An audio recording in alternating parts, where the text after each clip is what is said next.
Hello girls. आज हम आपके गद्य खंड में मानवीय करुणा की दिव्य चमक पाठ पढ़ेंगे। इसके लेखक हैं सर्वेश्वर दयाल सक्सेना। सर्वेश्वर दयाल सक्सेना का जन्म सन 1927 में जिला बस्ती उत्तर प्रदेश में हुआ। उनकी उच्च शिक्षा इलाहाबाद विश्वविद्यालय से हुई। वे अध्यापक, आकाशवाणी में सहायक प्रोड्यूसर, दिनमान में उप संपादक और पराग के संपादक रहे हैं। ये सब क्या है, इनकी पत्र पत्रिकाएं हैं। सन 1983 में उनका आकस्मिक निधन हो गया। सर्वेश्वर बहुमुखी प्रतिभा के साहित्यकार थे। वे कवि, कहानीकार, उपन्यासकार, निबंधकार और नाटककार थे। सर्वेश्वर की प्रमुख कृतियां हैं काठ की घंटियां, क्वाउनो नदी, जंगल का दर, खूंटियों पर टंगे लोग, ये इनकी क्या है, कविता संग्रह हैं। पागल कुत्तों का मसीहा, सोया हुआ जल, ये इनके उपन्यास हैं। लड़ाई इनकी कहानी संग्रह है। बकरी नाटक है। भों भों खों खों, बतूता का जूता, लाख की नाक, ये इनके बाल साहित्य हैं। ये बतूता का जूता पर इनकी फिल्म भी बनी थी। चर्चे और चरखे उनके लेखों का संग्रह हैं। खूंटियों पर टंगे लोग पर उन्हें साहित्य अकादमी का पुरस्कार मिला। सर्वेश्वर जी की पहचान मध्यम वर्गीय आकांक्षाओं के लेखक के रूप में की जाती है। आकांक्षा यानी और इच्छा यानी और कुछ करने की, जिनमें ललक होती है। ऐसे मध्य वर्गीय जीवन की महत्वाकांक्षाओं, सपनों, संघर्षों, शोषण, हताशा और कुंठा का चित्रण उनके साहित्य में मिलता है। यानी जो समाज में एक आदमी है महत्वाकांक्षी, बहुत ज़्यादा एम्बिशियस है अपने सपनों को साकार करने के लिए, वो और उनसे वो लड़ता रहता है, संघर्ष करके आगे बढ़ने की प्रेरणा लेता रहता है। समाज में जितने भी शोषण होते हैं उनके प्रति उनकी लेखनी हमेशा तैयार रहती थी। और हताशा, जो लोग निराश हो जाते हैं, अपने जीवन में कुछ करने की क्षमता नहीं रखते, ऐसे लोगों के ऊपर उन्होंने अपनी लेखनी चलाई है। सर्वेश्वर जी स्तंभकार थे और चर्चे और चरखे नाम से दिनमान में जो स्तंभ लिखते थे उसमें बेबाक सच कहने का साहस है। यानी एक कॉलम होता था, उसमें वो अपनी बात को रखते थे। उनकी अभिव्यक्ति में सहजता और स्वाभाविकता थी। यानी वो जो बात वास्तविक है उन बातों को वो कहते थे। प्रस्तुत पाठ में मानवीय करुणा की दिव्य चमक जो है, ये हमारा संस्मरण विधा पर आधारित है। इसमें जो यादों की स्मृति कहते हैं, यादों की जो विश्वसनीयता उसे महत्वपूर्ण बना देती है। इसमें जो पात्र हैं जिनके ऊपर ये लेखक ने संस्मरण लिखा है वो फादर कामिल बुल्के हैं। वो उनके संस्मरण इस कसौटी पर खरे उतरे हैं। उन्होंने भारतीय कहने वाले, यानी अपने को कौन, फादर बुल्के जो थे वो अपने आप को भारतीय कहते थे, लेकिन वो उनका जन्म हुआ था बेल्जियम में। बेल्जियम के भी रेम्सचैपल शहर में, जहाँ पर गिरजों, पादरियों और धर्मगुरुओं और संतों की भूमि कही जाती है। परंतु उन्होंने अपनी कर्मभूमि भारत को बनाया। फादर बुल्के एक सन्यासी थे, परंतु पारंपरिक अर्थ में नहीं। यानी जैसे साधु सन्यासी होते हैं, वैराग्य लिए होते हैं, ऐसे नहीं थे, बल्कि वो अलग हटके थे। यानी जिससे भी वो मिल जाते थे उसके साथ में संबंध बना लेते थे, तो वो संबंध कभी भी नहीं छोड़ते थे। तो ऐसी इनकी झलक इस संस्मरण में मिलती है। लेखक का मानना है कि जब तक राम कथा है इस विदेशी भारतीय साधु को याद किया जाएगा। उन्होंने हिंदी भाषा और बोलियों के अगाध प्रेम का उदाहरण माना जाएगा। तो जो ये फादर बुल्के थे, इन्होंने हिंदी में एमए किया। विदेशी होते हुए हिंदी भाषा के प्रति इनका विशेष लगाव था। उन्होंने राम कथा की उत्पत्ति और विकास किया। फादर कामिल बुल्के ऐसे व्यक्ति थे जिन्होंने जन्म तो बेल्जियम में लिया, लेकिन वो भारत को अपनी कर्मभूमि मानते थे, जैसा कि हमने पहले बता दिया है। हमेशा भारतीय संस्कृति और हिंदी भाषा से उनका अगाध प्रेम हमें देखने को मिलता है। अब हम, जैसा कि शीर्षक है मानवीय करुणा की दिव्य चमक, यानी उनमें एक ऐसी अनोखी शक्ति थी जो देखने को नहीं मिलती है। फादर को जहरबाद से नहीं मरना चाहिए। यानी का लेखक के मन में प्रश्न उठा, क्योंकि जो अच्छे आदमी हैं उनको इतना कष्ट ईश्वर दे तो ये अच्छा नहीं लगता। तो यहाँ पर उनको जहरबाद एक गैंग्रीन यानी एक जहरीला फोड़ा होने के कारण उनकी मृत्यु हो गई थी।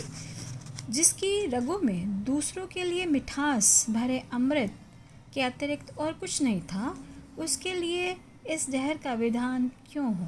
यानी जो व्यक्ति अच्छे होते हैं, हमेशा दूसरों की सहायता करते हैं, हमेशा दूसरों के सहायता करने के लिए तत्पर रहते, तो ऐसे व्यक्ति के लिए ईश्वर इस तरह का जहर का विधान करे तो ये अच्छी बात नहीं है। यानी एक तरीके से दुख होता है। यह सवाल किस ईश्वर से पूछा, यानी किस भगवान से हम पूछें। प्रभु की आस्था ही जिसका अस्तित्व था, यानी जो फादर बुल्के थे वो हमेशा ईश्वर भक्ति में ही समर्पित रहते थे।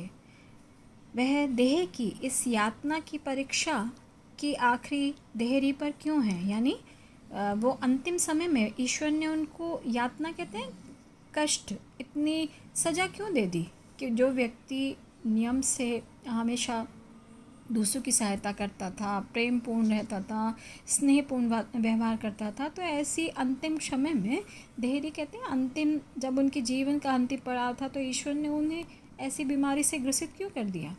एक लंबी, जो फादर कामल बुल्के थे उनका व्यक्तित्व दिखाया गया है।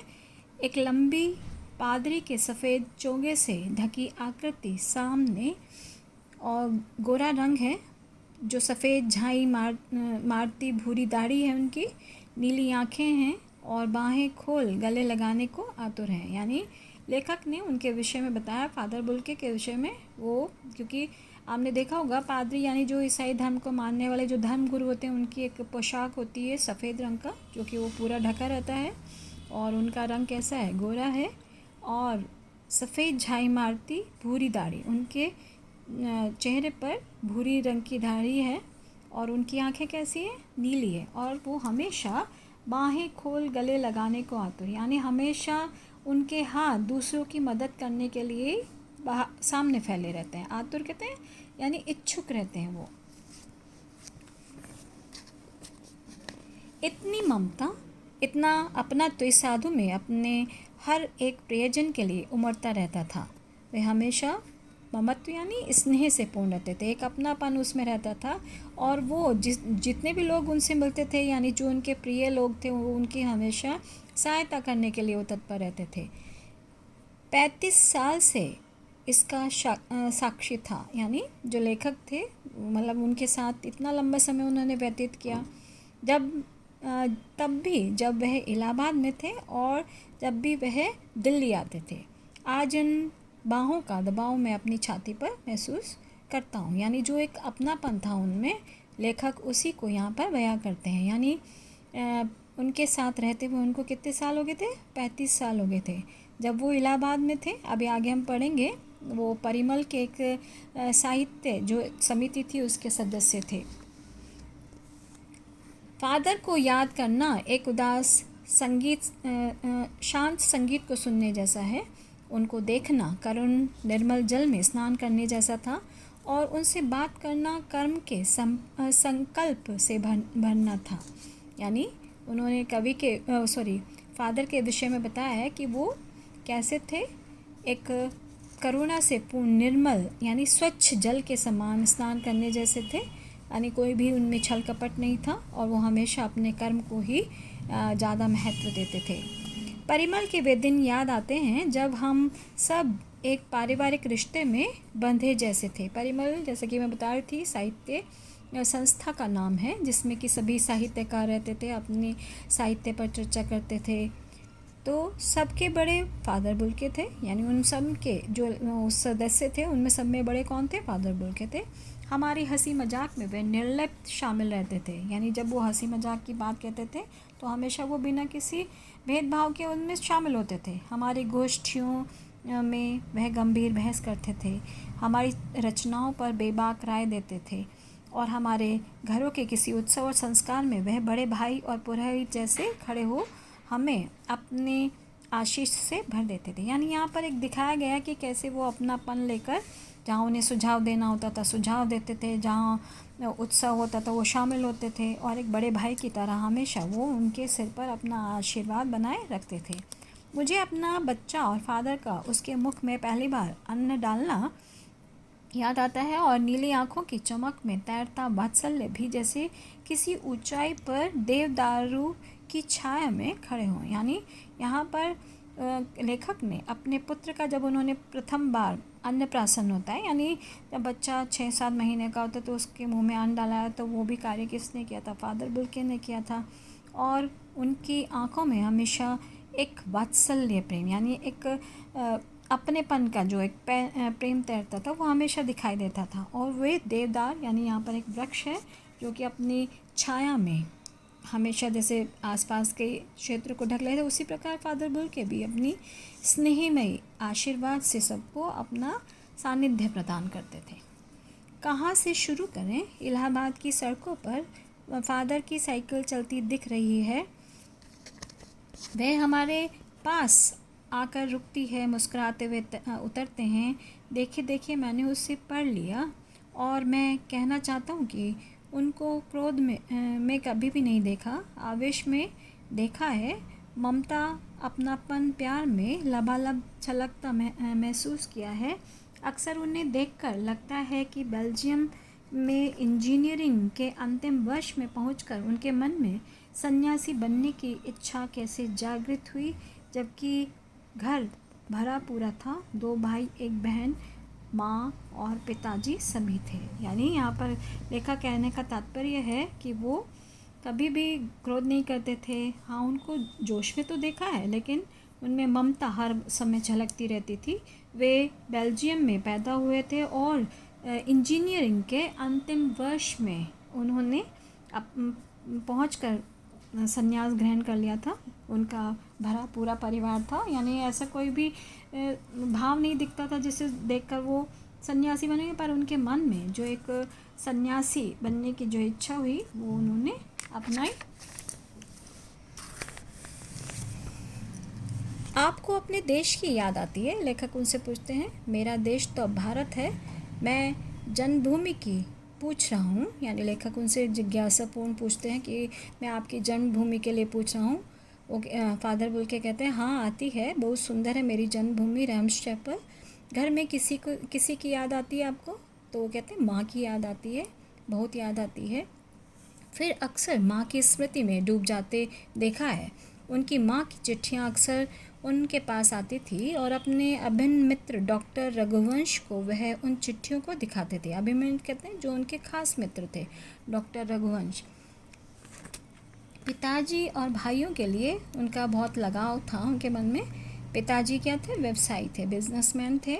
एक भाई वहीं पर पादरी हो गए थे, यानी धर्मगुरु बन गए थे।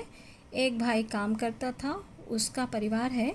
बहन सख्त और ज़िद्दी थी, और वह देर से उसने शादी की। फादर को एक आध बार उसकी शादी की चिंता व्यक्त करते हुए देखा था, बहन की चिंता करते हुए देखा था, पर भारत में बस जाने के बाद 2 या 3 बार ही वो अपने परिवार से मिलने भारत से बेल्जियम गए थे। लेकिन मैं तो सन्यासी हूँ, आप सब छोड़कर क्यों चले आए? प्रभु की इच्छा थी, वो कहने लगे। जब उनसे लेखक ने प्रश्न पूछा कि आप ये सब परिवार और रैम्सचैपल छोड़कर क्यों आ गए, तो वो अपने आप को कहा मैं सन्यासी हूँ, और इसमें शायद ईश्वर की इच्छा थी। वह बालकों की सी सरलता से मुस्कुरा कर कहते, माँ ने बचपन में ही घोषित कर दिया था कि लड़का हाथ से निकल गया है। जैसे कि आपने देखा होगा कि माँ बाप अपने बच्चों के लिए कहते हैं। और सचमुच इंजीनियरिंग के अंतिम वर्ष की पढ़ाई छोड़कर फादर बुल्के सन्यासी होने जब धर्म गुरु के पास गए और उन्होंने कहा कि मैं सन्यास लेना चाहता हूँ, तथा एक शर्त रखी। सन्यास लेते समय सन्यास चाहने वाला शर्त रख सकता था, यानी ये तरह की परिपाटी रही होगी कि मैं भारत जाऊँगा। यानी जब उन्होंने सन्यासी बनने की इच्छा जाहिर की, और वो भी एक शर्त के साथ। उसमें शर्त क्या थी कि मैं पादरी बनकर कहाँ जाऊँगा? भारत में। तो यहाँ पर हमने देखा कि एक विदेशी होते हुए भी हमारे भारत देश के प्रति उनका कितना समर्पण था, कितना प्रेम था। आज हम यहीं तक करते हैं, इसी के साथ विराम लेते हैं। धन्यवाद।